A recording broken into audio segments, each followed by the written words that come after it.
आठवणीमध्ये राहते. आता हे फक्त आपण पाहिलं, पुस्तकामध्ये सुद्धा आपले हे चित्र आहे ते पाहायचं आणि पाहिल्याच्या नंतर आपल्या त्या वहीवर त्याची नोंद घ्यायची.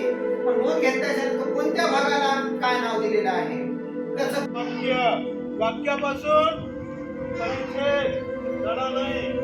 परिच्छेद माहिती आहे तुम्हाला? पॅराग्राफ म्हणतात बघा, बऱ्याच वेळेस सरांनी काढवणे म्हणतात की नाही. आणि अनेक पॅराग्राफ एकत्र आल्यानंतर आपला धडा तयार होतो. अनेक धडे एकत्र आल्यानंतर काय तयार होते? पुस्तक.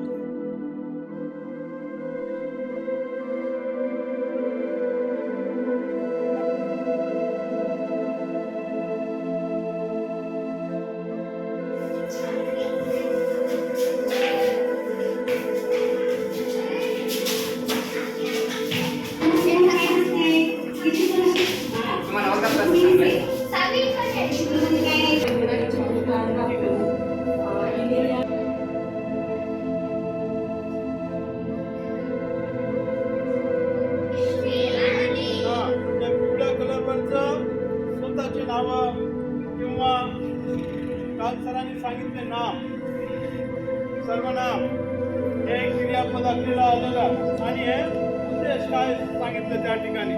त्या ठिकाणी असं कुठलंही वाक्य आपल्याला तयार करता येते. मामी घड्याळ आणली असे शब्द दिले की तुम्हाला वाक्य तयार करता आली पाहिजे. त्यासाठीचे चक्र आहे, शब्दचक्र सुद्धा म्हणताय त्याला. चक्र वापरून काय तयार केलेलं या ठिकाणी आणि